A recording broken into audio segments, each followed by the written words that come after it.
बोलिए श्री राधा वल्लभ सरकार की जय। सद्गुरुदेव भगवान की जय। ना गुरुरधिकं तत्त्वं ना गुरुरधिकं तपः ना गुरुरधिकं ज्ञानं तस्मै श्री गुरुवे नमः। प्यारे प्रभु प्रेमियों, आप परम पूजनीय प्रातस्मरणीय संत श्री तुकाराम जी का पावन चरित्र श्रवण कर रहे हैं। भक्तों, आप सभी ने कल श्रवण किया कि किस तरह से ठाकुर जी की कृपा से जो मुख के द्वारा अभंग निकले थे, तो परशुराम पंडित जी ने उनको इंद्राणी में कहा था कि बहा दो। वापिस वह अभंग की जो रचना की थी तुकाराम जी महाराज ने, ठाकुर जी ही स्वयं अभंगों को वापिस करने आए। भक्तों, जब जब महापुरुषों ने ऐसे ही विशेष पदों का, अभंगों की,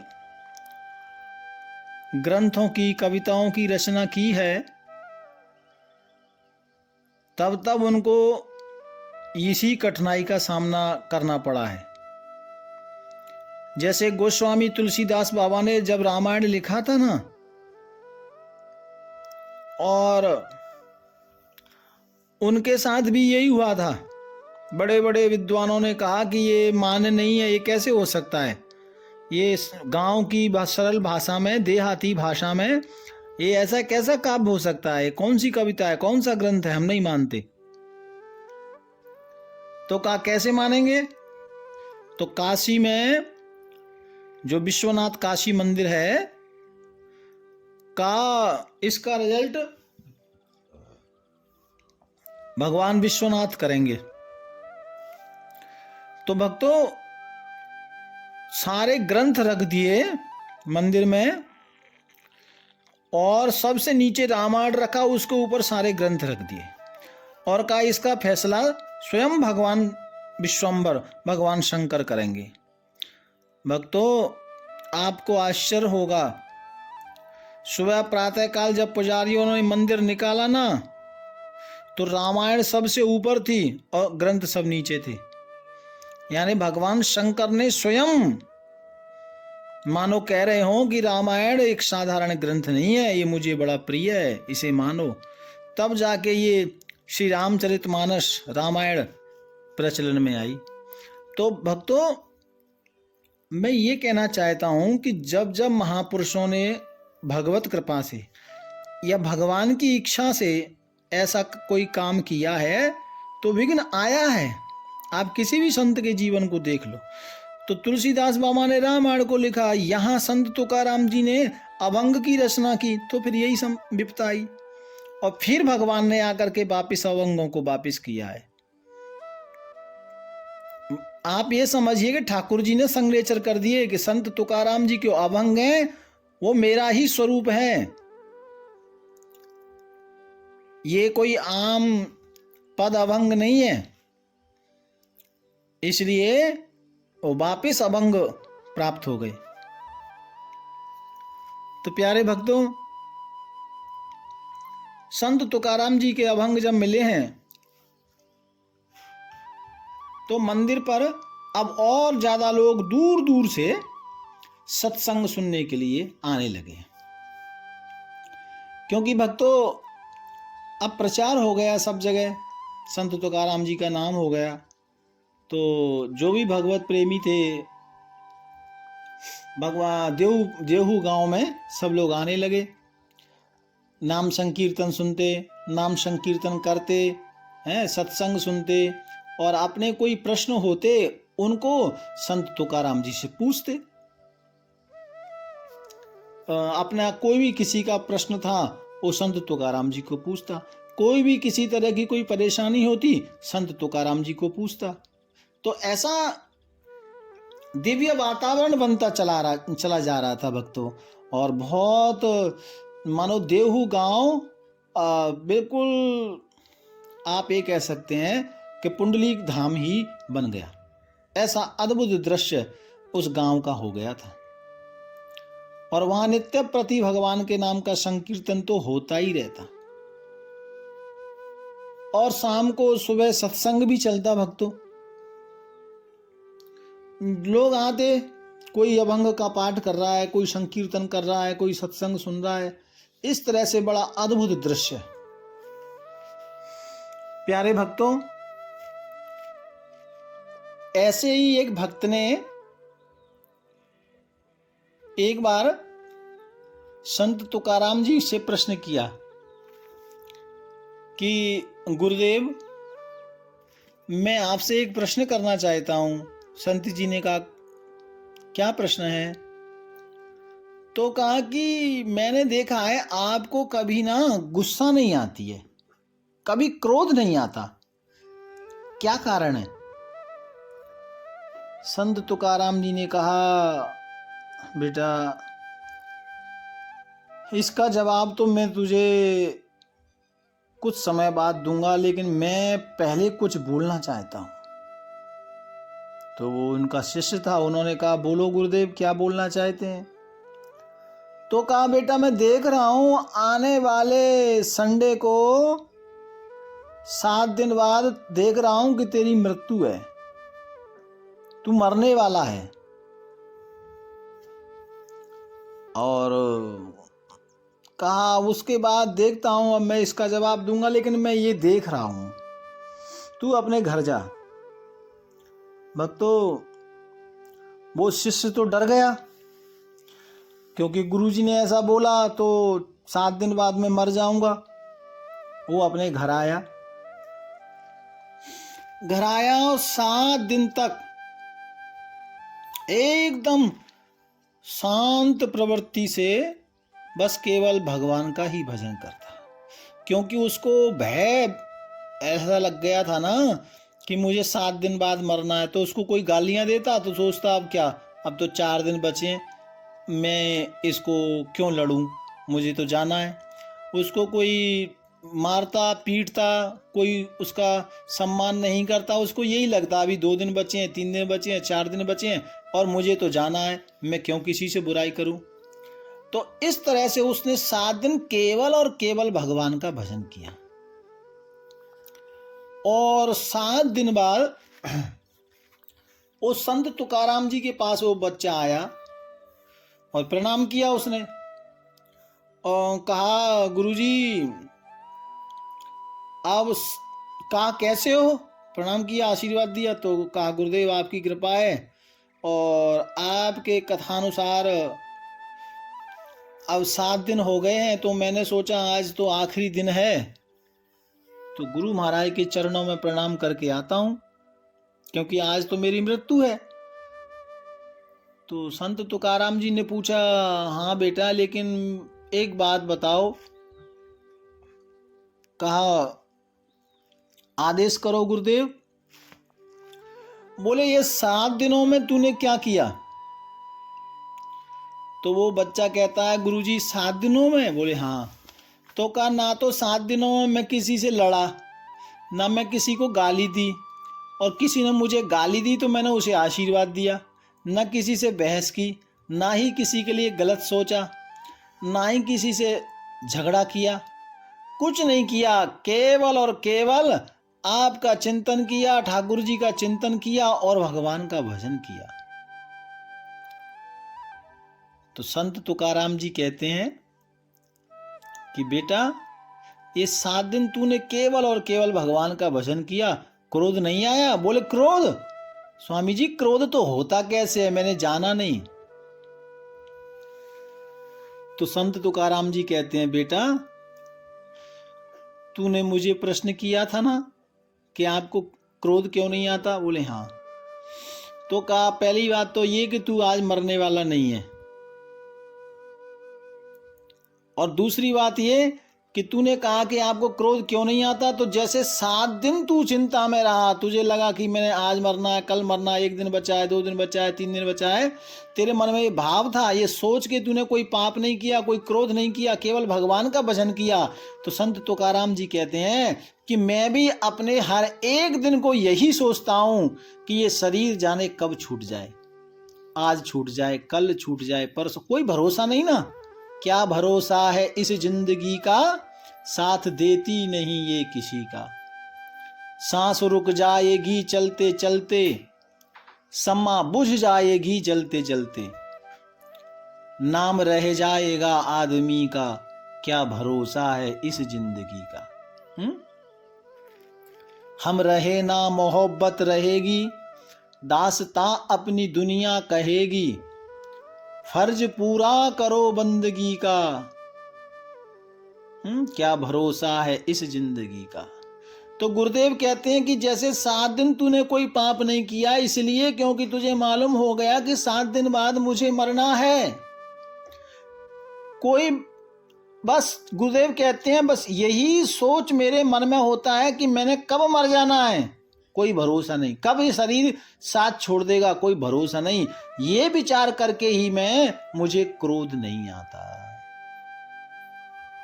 तो चेला समझ गया, बोले गुरुजी अब मुझे मालूम लग गया कि आपने बड़ी कृपा की, मुझे एक छोटे से शब्द से बहुत बड़ा ज्ञान दे दिया।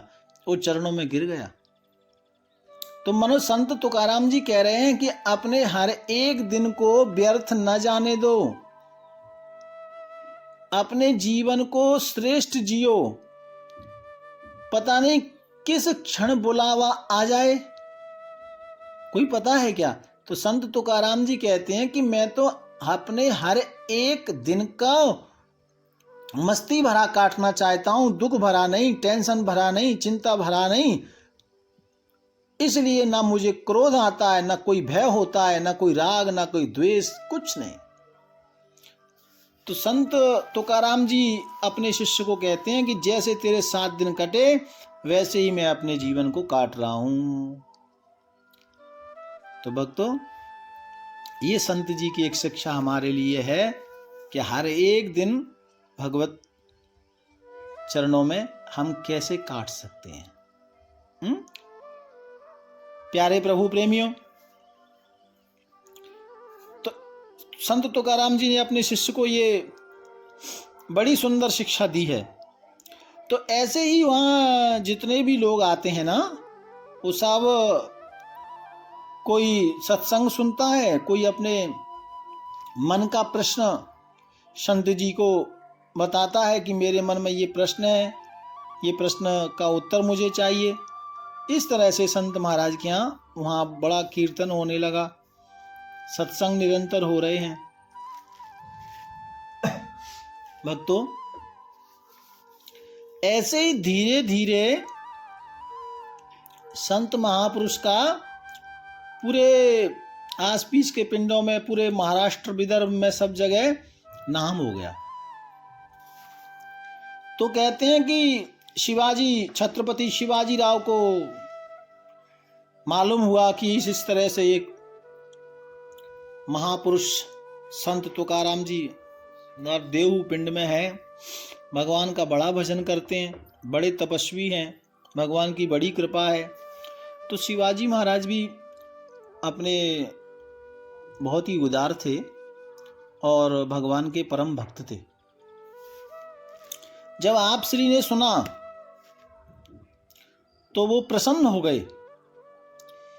तो कहते हैं कि शिवाजी महाराज ने एक गाड़ी, बैलगाड़ी, उपहार सामान, उपहार, मोहरें, सोने की, कई आभूषण, बहुत कुछ भेजा संत तुकाराम जी के पास, का अपने सैनिकों को लेकर कि इसे लेकर जाओ और संत तुकाराम जी को दो, ये मेरी ओर से उनके लिए भेंट। क्योंकि मैंने सुना है कि वो तो भगवान का भजन करते हैं, लेकिन घर में बहुत सुख सुविधा अभी नहीं है। ऐसा विचार करके ये अपने सैनिकों को कहा कि ये भेंट जाकर मेरी ओर से संत तुकाराम जी को प्रदान करो। भक्तों, शिवाजी महाराज के सैनिक आए देहू गांव में, और बैलगाड़ी जो रथ था, वो जो भी उसमें आभूषण, वस्त्र, मोहरें, सोने की, चांदी, जो भी कुछ था, बड़े उपहार थे, वो संत तुकाराम जी को लाके दिया और कहा कि हम शिवाजी महाराज के दूत हैं, आपके पास आए हैं, और हे संत महात्मा, श्री शिवाजी महाराज ने आपके लिए कुछ उपहार भेंट भेजा है।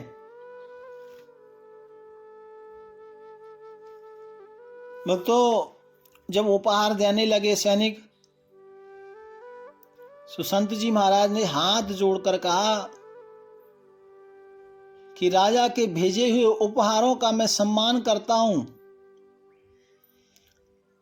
मैं उनको भी सहस्र आदरपूर्व नमस्कार करता हूं, प्रेम करता हूं, लेकिन क्षमा करना,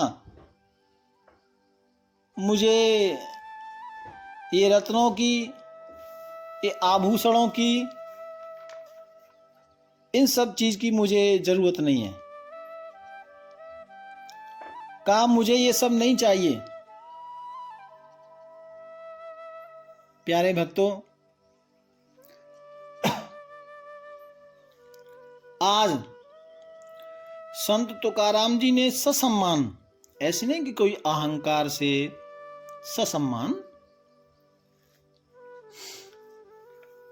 वो जो सामग्री शिवाजी महाराज ने भेजी थी उपहार, वो सब वापस कर दिया। कहा मुझे ये सब चीज की जरूरत नहीं है, और ये सब चीज तो और ज्यादा से ज्यादा माया में फंसाने वाली है, इसलिए मुझे जो धन मिला है, राम कृष्ण हरि, राम नाम रूपी जो धन मिला है, वो सबसे बड़ा धन है। इस धन की मुझे जरूरत नहीं है, आप वापस ले जाओ, और ये धन किसी गरीब आत्मा के काम आएगा, किसी गरीबों को देना। और ऐसा सहज भाव से, प्रेम भाव से बोलकर वापस भेज दिया। लेकिन भक्तों, वापस भेज दिया। पत्नी को जब मालूम हुआ तो वो तो गुस्सा कर रही थी, और वो संत तुकाराम जी को कह रही थी कि इतना सब संत आपके लिए उपहार भेजा शिवाजी महाराज ने, तो आपने क्यों नहीं लिया? क्योंकि हमारे घर की स्थिति ठीक नहीं है, आपको ले लेना था। तो पत्नी तो क्रोध कर रही थी कि आपने क्यों नहीं लिया। संत जी कह रहे थे, पगली,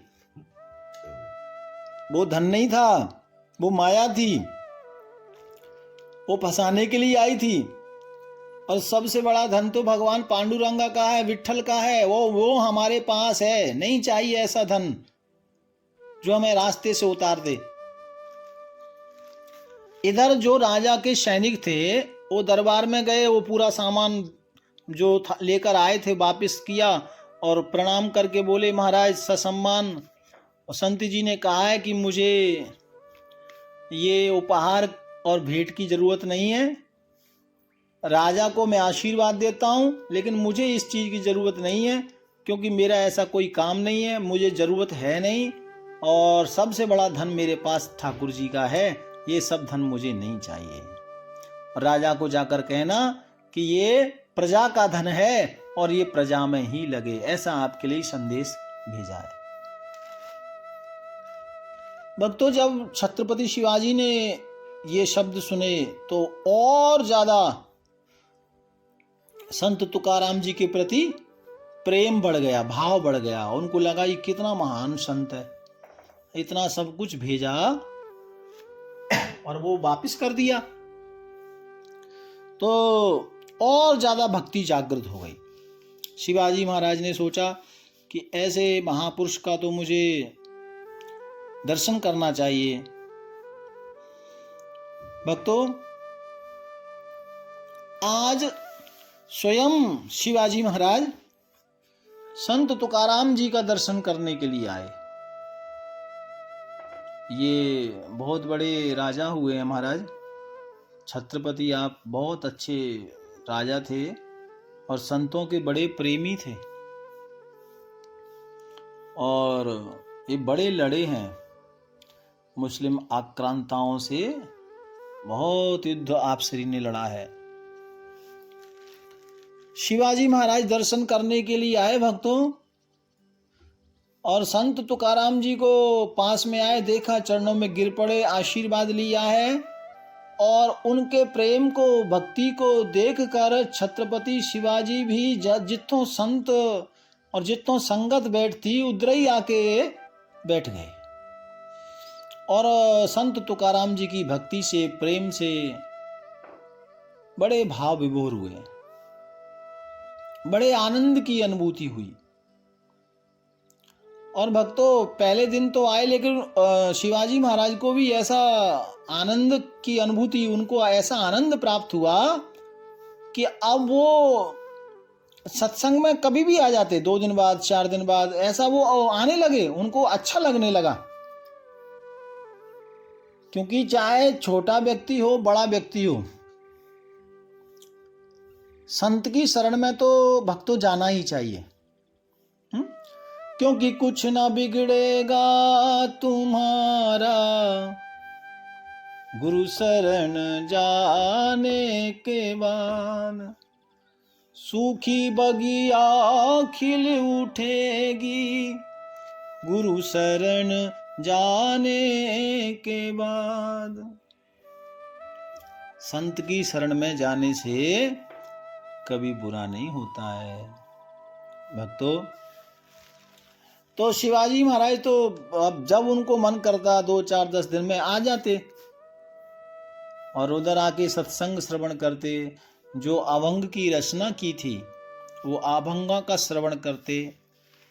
भक्तों, धीरे धीरे जो शिवाजी के दुश्मन थे ना, उनको मालूम हो गया कि शिवाजी जाते हैं उधर देहू गांव में संत तुकाराम जी के यहाँ भजन सुनते हैं, सत्संग सुनते हैं,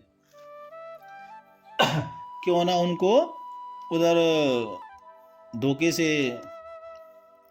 उनका हरण कर दें या उन्हें मार दें, क्योंकि दुश्मन तो इसी फिराक में रहते हैं।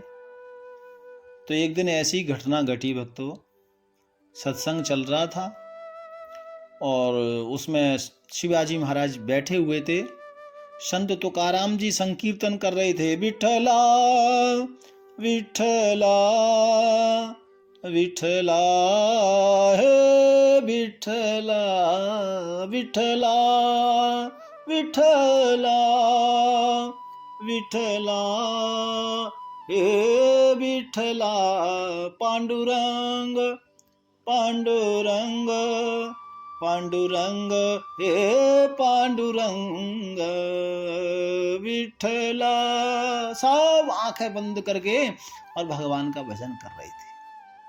भक्तों, पीछे से आक्रांत आ गए, सबको घेर लिया शिवाजी महाराज को पकड़ने के लिए, मारने के लिए। और जो आक्रांताओं का जो चीफ था, बॉस था, जो बड़ा सैनिक था, युवराज उनका जो था, उसने कहा पकड़ लो शिवाजी को। मंदिर को चारों ओर से घेर लिया भक्तों।